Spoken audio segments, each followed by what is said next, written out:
fight that thing. It swallows a party member whole. I avoided one earlier.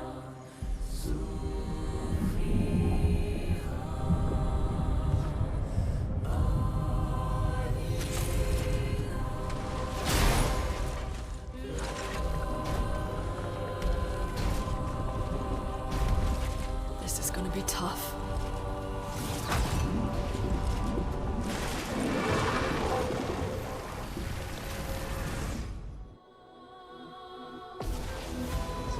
When is Dirt's Lily Gray? Oh, I unlocked another haircut for him. Alright, so, if this has BS like Simon, we're gonna watch the cinematic online, but I'm sure as hell gonna try first. Shields up! Nice.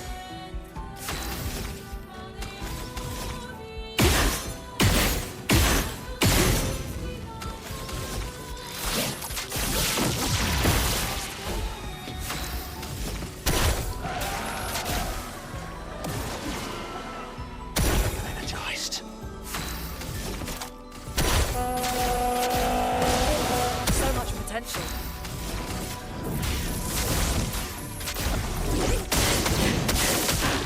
All elements work. Meet your reckoning.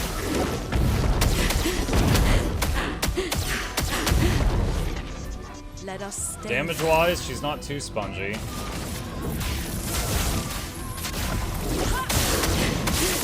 For this phase.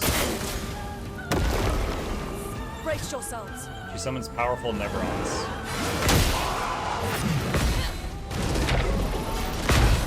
That's really cool. Oh, she healed 500,000 too. Creepy Neverons.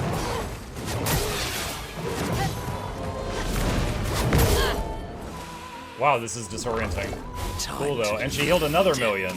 Wow. So, I wonder if the heal is just based on her turn, or if it's based on like the number of hits they connect you with, like lifesteal.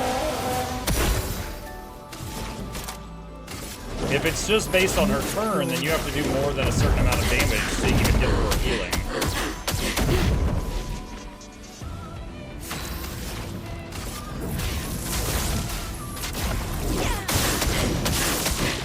I'm ready. Prepare for annihilation.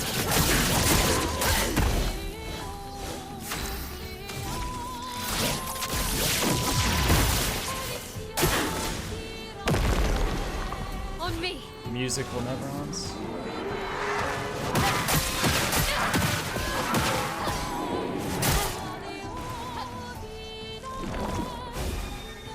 The storm is coming. Okay, first we want to use Genesis, then we use Skyhammer.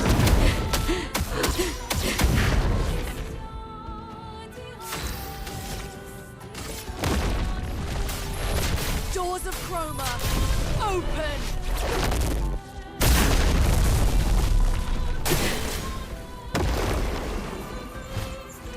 Neverons from the deep. No! No! God dang it! Sweet taste of battle.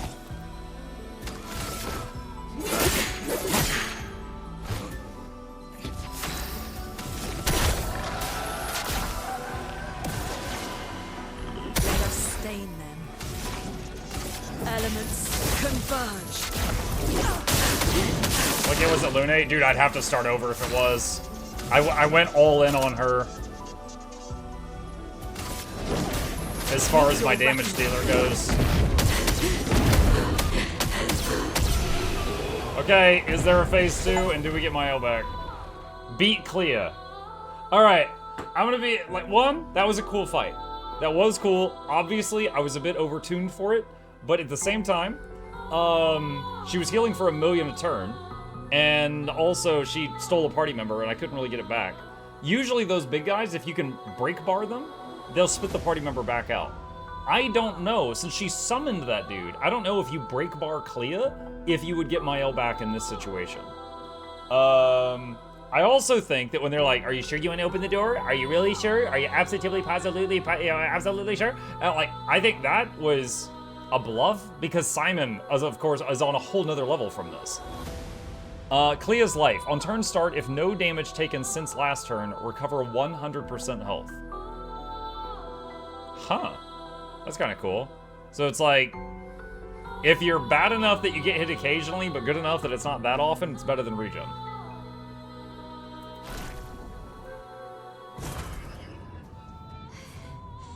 How is she so strong?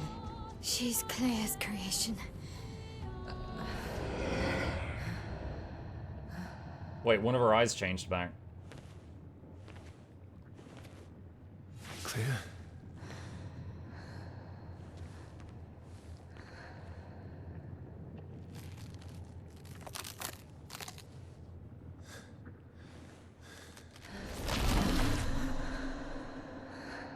Phase 2.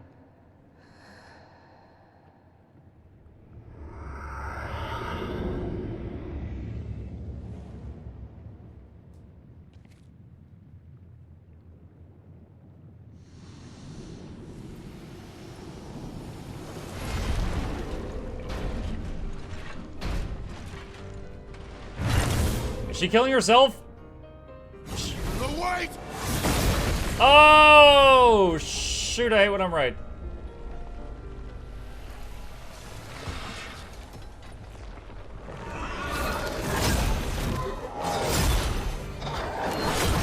She's trying to find a way out.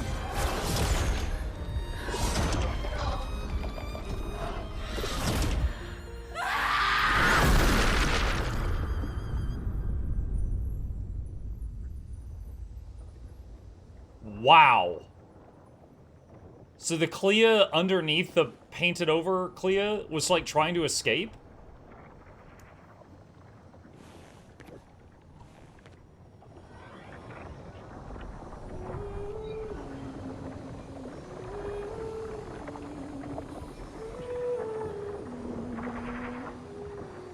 I'm sorry.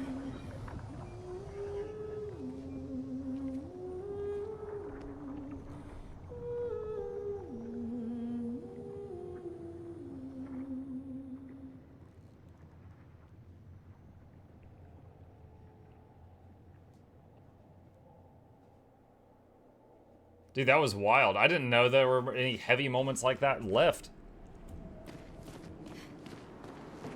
Okay. Clea's life. And another max level weapon. Wow. Okay. Very sad. Where's the loot? We got the loot already. We got the loot. I'm gonna go talk to the boy. And then... I think that's it. I just want to see if Little Verso has anything to say. I'm glad you can't walk off cliffs. I was looking at chat. Have you laid her to rest? She did that by herself. Thank you. That's what she wanted. I wish she would have listened to me. Then she wouldn't have to make this painting suffer. Painting or not, she had feelings and a soul. That's what I think, at least, but I know she thinks differently.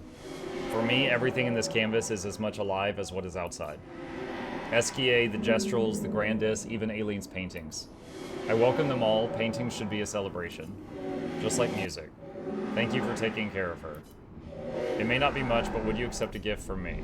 A garment we had designed together. I can make only one. Who should have it? Only the girl characters? Lune? Wonderful. Here, have this. Thank you for everything. Take care of yourself and of the paintings around you.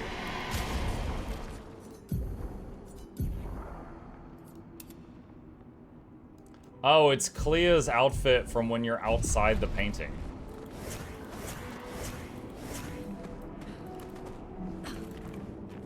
Wait, she's running? Oh, there we go. I was gonna say, she usually floats. What is this? Whoa, laggy dress. The dress takes too many frames, John. Do you know who's the boy that you find in mini-maps? Yeah, it's Verso. They call him by name a couple times. It's the fragment of the real Verso's soul. Minoko's legs still crack me up. He's got those long dancer's legs.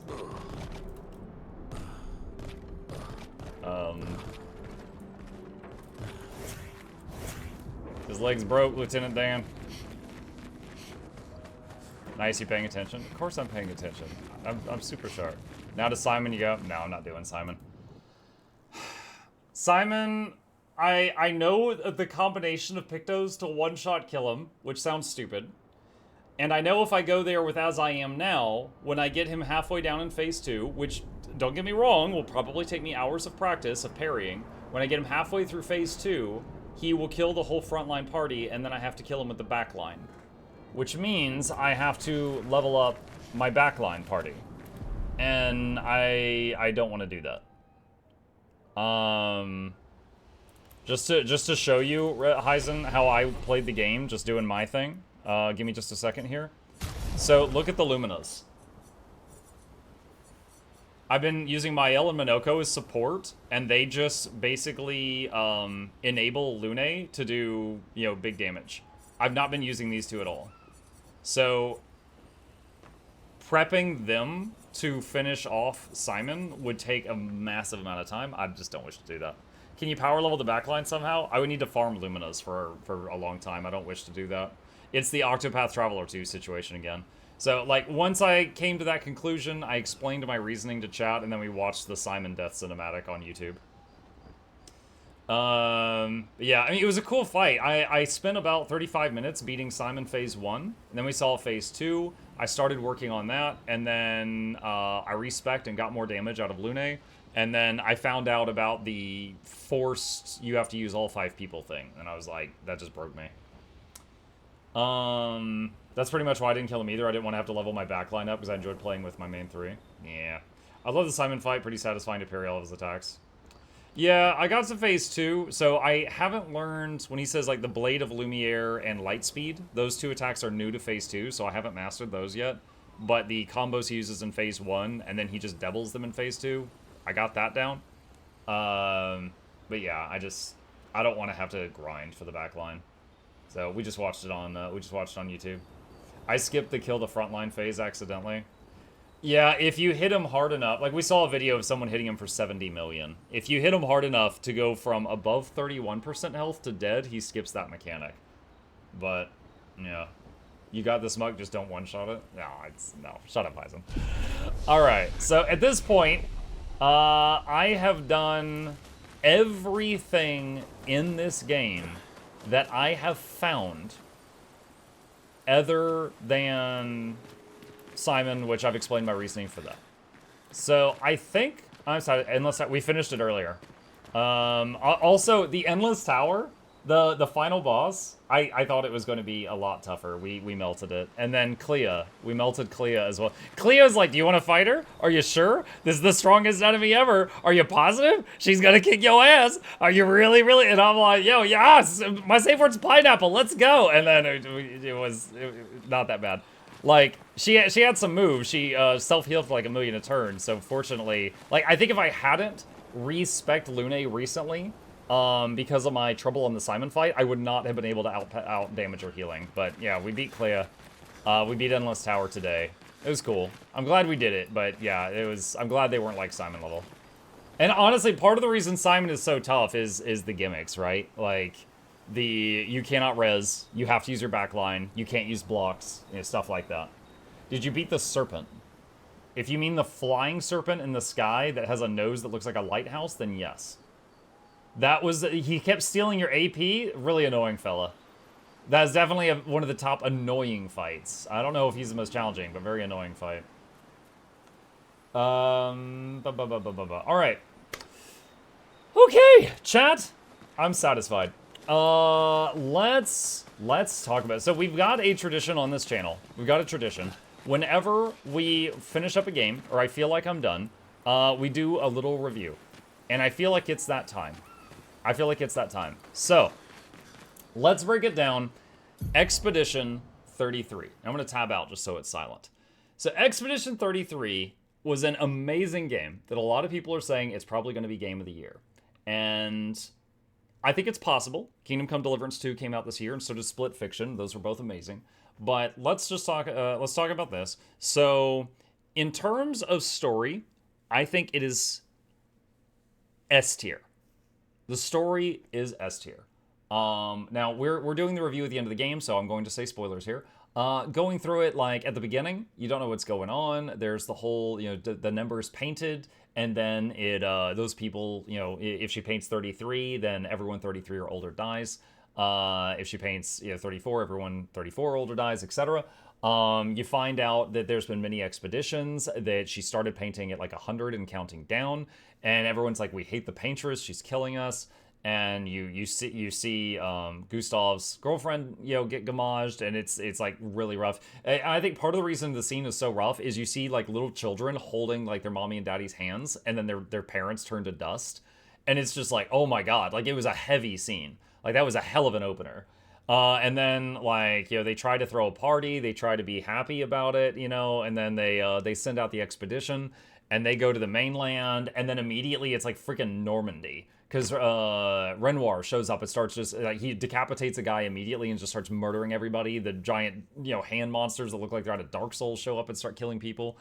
And then Gustav wakes up later, and it's like, okay, Gustav's the main character. And you play him for a while. He almost commits suicide, and then Lune stops him, and, then he kind of gets it together, and then they find Mael later on, and they get the whole band together. And then later on, Gustav dies. And it's like, wait, what? And what was really troll is on Gustav's skill tree. If you went to his skill tree, let me see here, go to skills.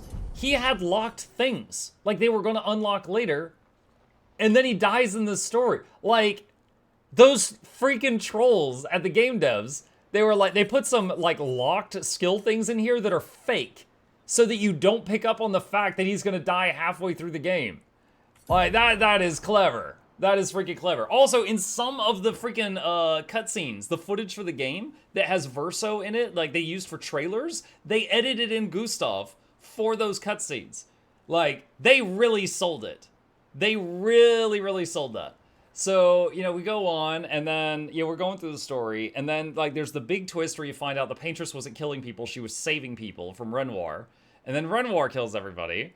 And then you find out the whole world is a painting. Now, at that moment, I got pissed. Because, you know that whole, like, writing device where it's, like, a bunch of crazy things happen, how are they going to get out of this? And then the writer goes, oh, but then he woke up, it was all a dream.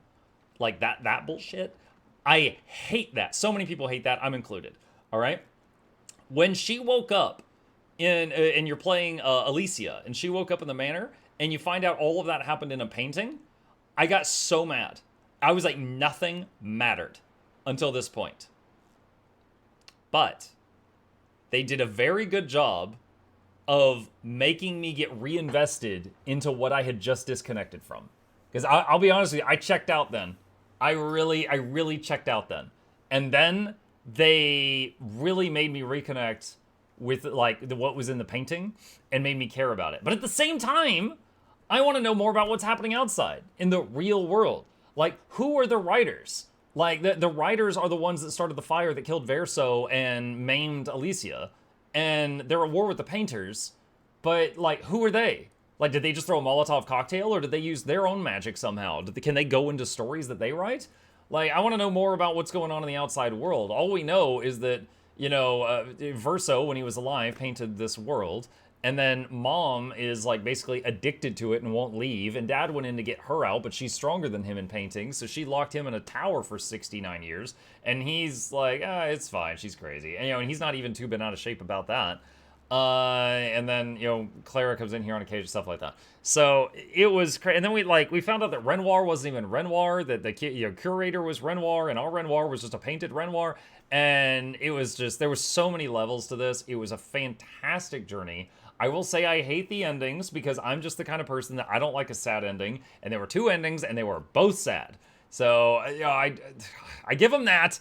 I'm not a fan of the endings, but that's just a personal taste thing. The story itself was S tier. Okay, let's talk about gameplay. It's a turn-based game. I've played many turn-based games off the top of my head. Octopath Traveler, Dragon Quest recently, the Battle Chasers, that Ruined King, tons of them. All right. This is a turn-based game. It's the dude standing in a line turn-based game, like old Final Fantasy games. However, on your turns, you have to do QuickTime events, and on their turns, you're doing dodging and parrying. And that ended up being really cool, because in Yakuza Like a Dragon, you would parry during the opponent's turn, but it barely mattered. And during your turn, you know, I was getting to the point in Yakuza where I had seen this cinematic for my own attack so many times, I was pressing skip. Okay? Like, no matter how cool your attack is, like, it could be eye candy. After you see it 50 times, players are going to want to skip through it, right? But the fact that I was doing QuickTime events and dodging and parrying took away those moments of boredom. In Battle Chasers, it was a turn-based game, and I had seen my own animations so many times, I was bored of them, and I needed to grind some levels. And I was like, you know, hit attack, Alt-Tab, watch YouTube. Hit attack, Alt-Tab, watch YouTube. Like, that was the end game for me, was grinding levels while I was watching a show on the other monitor. In this game, though, that never happened. It did a really good job of keeping me engaged in what was going on due to the QuickTime event pop-ups and also the I'm trying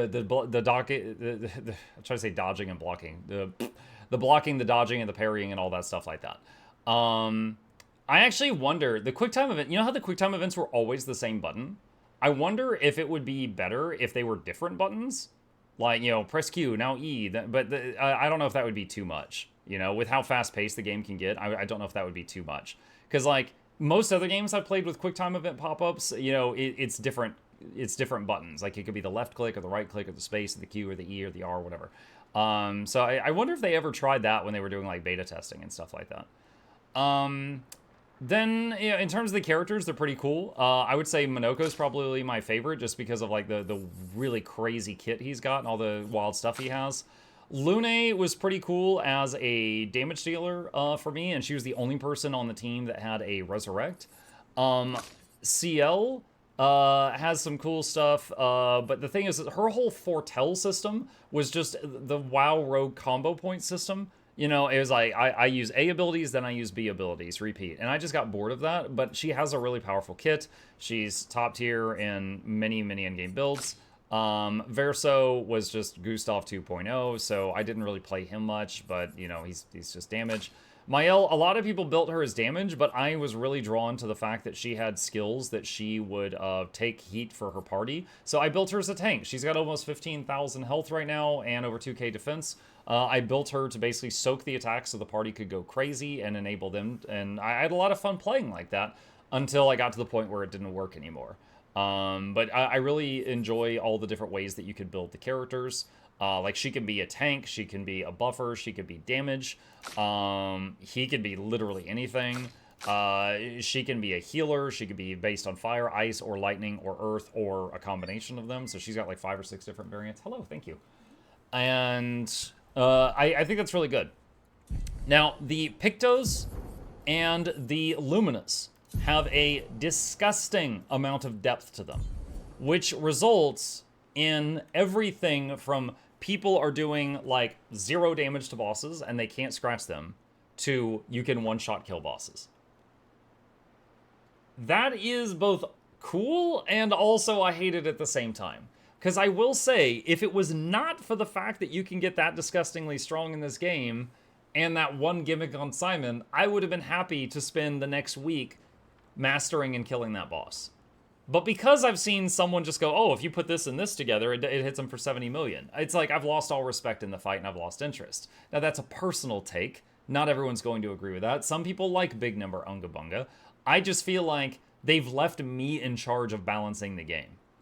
Like, if I want it to be possible but not too easy, I have to figure out the right amount of stuff to equip to make it do that? Like, why am I in charge of game balance now? You know? Like, that's how it feels. Like, it feels like they've put me in charge of balancing the fight. I don't want to do that. So, because of that system where you can get that strong, I'm losing interest faster. Which I think is unfortunate. But even still, I enjoyed the hell out of this game for over 50 hours. So, The gameplay, very, very fun. Customization, very fun. The party members are great. The writing is great. Like, every single one of them was a character with depth, which is impressive. Like, CL, the whole story with, like, her husband, her issue with swimming, her unborn child, you know, Lune with her parents and the pressure that was on her, and how logical she is, which made her she was kind of, like, immune to that one attack from the masks. Oh, not the mask, no, it was the dancer, I think. And then Verso, who is just, like, worn down from being alive for over 100 years. And then Mayel, who is just, like, you know, so confused because she's basically got 2 lifetimes in her head. And Minoko, who is a, you know, very unique Jestro guy, but is, like, he's a bro. Like, he is, like, Verso and him are just, like, BFFs. Their interactions together. Dude, that one time when he was, like, talking to the village chief lady, I forget her name, but he's like, yo, I'm gonna fight you, I challenge you. And she's like, you're on. And then Verso's like, are you sure? And Minoko's like, please help me. Like, he was so good. He was so good. The big spoon, little spoon, yeah, the little spoon thing. Yeah. Verso's like, what was it? Minoko said, do you want to cuddle? And Verso said, little spoon. Yeah, he is my favorite character both in gameplay and in writing. I didn't power level him because I needed damage and I felt like I was going to do that with her, but he was a really fun character for sure. The time Onoko cut him in half, yeah. So the writing for every character had solid depth. There was no shallow character, you know. There was no what is it called, Mary Sue. There was none of that. It was good. It was got every character. They all had, like, something to enjoy. And freaking Eskie, mon ami! Dude, what a goofy dude. This big, weird thing with a banner on his chin, a hunchback, and a face that doesn't move ended up being one of the most lovable characters I've seen in gaming in ages. Like, he's coming up, he's like, you need a hug, and he's like, oh, Francois, yo, Francois is my BFF. They're like, oh, Francois hates you. Nah, he's just playing around. I love Francois. Like, he was amazing. He was an amazing character, and he also, apparently, you could fill him with wine. That was also odd. Let me see. Graphics were amazing. The whole, like, attacks with, like, paint and stuff going everywhere was incredible. Sound design was also really good. Kind of trolls sometimes. There was so many attacks in the game that you could parry them based on visual input, and others based on audio input. And sometimes it was not always the same. So that was an interesting thing that, you know, some attacks were, like, there was absolutely some attacks in the game, I could dodge them with my eyes closed because I was using the audio. And then there were others in the game I had to watch them. And then there were others I just sucked. I remember specifically the Doot Doot Horn guys. They had this one weird attack that I could never parry or dodge. It just had nothing to do. It seemed like the visual and the audio didn't have anything to do with the attack at all. Let's see. SK might be made of wine sack. Yeah, something like that. So let's see. We talked about story. We talked about visuals. We talked about sound. We talked about gameplay, combat. I think that's everything. This was really, you know, I usually in my reviews do like a comparison to other games. And although this is turn-based, you know, button clicking, just like many others, like I said, like Dragon Quest and like old Final Fantasy and stuff like that, this is the Dark Souls of turn-based games. I don't know how easy difficulty is in this game, but I'm playing on normal, and there were fights that were quite challenging. Now I think I could probably turn it up to hard mode, but you know, there were some fights I, you know, mastered and others I just kind of got through it, and if I turned it up to hard mode it would be even tougher. But I don't know how easy makes it. But yeah, I would need to look into that before doing a review, or like I don't know, like I don't know if I can recommend this to someone who is terrible at dodging and parrying. I'm not sure at the moment. I do not know. I would need to look at the footage of the game on easy and see like how easy it is. However, I would say that if this won Game of the Year, I would not be surprised at all. Simon was the promised consort Radon from turn-based games. Yeah. But half of it, the thing is on consort Radon, you can use any strategy you want. On Simon, there are certain things you're just locked out of. And honestly, I think that's bad design. Real talk, it's only one fight in this game. The fact that he steals shields, like steals shields, like the counter to shields is do a larger number of blows, but the fact that he just both removes your shields and wastes your turn that you made those shields and puts the shields on himself, like that's way too stacked. But whatever, I did, you know, that's fine, whatever. It's whatever, it's whatever. But yeah, the rest of the other 99% of the game was amazing. I love the fact that the game was it was also pretty cheap compared to many games lately. The staff were people that got bored, like some of the staff members that worked on this game were people that worked at Ubisoft, and they felt like their talents weren't being used, so they quit, and then they made this. And then there was like the person who did the sound for the game, they just found them on SoundCloud. Like, it was a collection of underdogs just showing what people passionate about video games can do, and they did such an amazing job with it. Simon is meant as the hardest boss fight, which you should overcome with perfect dodge and parry, or you could choose. Well, even if you do perfect dodge and parry, at 30% health, he kills your frontline. And then you're like, oh, I have to go grind levels for them. Again, I think that's bad design. I think any game where you could choose what party members you play, if it has a fight at the end that forces you to use the other party members you didn't choose, suddenly is bad. Octopath Traveler 2 did that. Pathfinder... Was it Wrath of the Righteous? I think it was Pathfinder Wrath of the Righteous did that. There was a forced fight at the end, or all the people you weren't controlling in your party suddenly had to do an encounter. Like the camp got attacked while you weren't there, and they had to fight. And it was, I hate that. I hate that. Again, I'm talking about my personal likes and dislikes right now. And I recognize that that's not everyone, but holy crap, I hate that. It was Kingmaker? Okay, Kingmaker. I remember you just changed your build around shields. The very next enemy completely nullified that. Yeah, I had just gotten... where's my elf? I had just gotten this weapon. And it's all about putting shields on your team. And I'm like, oh my god, I love it. She's going to have so much support options. Very next boss, he steals shields every turn. I'm just like, this is stupid as hell. Simon is kind of the completionist fight for someone that wants to complete the game by leveling everyone. Or you just change your Pictos and one-shot them for 70 million. Again, you have to choose your own balance. Kingmaker, you have to split your party up, but it's the people in your party. Rose is supposed to be streaming Yours 2 today. We should all stalk him, but he's on the EU servers. Is he actually streaming? Is he live right now? Let me see. Twitch.tv/RoseMMO. Let me see if he's live right now. No, he's not live right now. No. Don't know what he's doing. Alright. Well, I think that's everything. Yeah, I'm nitpicking. There's a couple of small things about the game. I don't like that you can get so powerful that you have to be in charge of your own game balance in the late game. But I understand that some people like that. This was an incredible adventure. This was a joy to play, chat. This was an absolute joy to play. What did you pick at the end? Verso or Mael? I did both. I did one and then I reloaded into the other Heisen. Yeah, this was really freaking good. We did every bit of content we were able to find. I'm sure there was a few side, like for example, we didn't find all of the missing Gestrels. I have no idea where they were. I'm not too concerned about that, but we did all of the side content and bosses we could find other than finishing Phase 2 Simon. But this was incredible, and I hope you guys enjoyed it as well.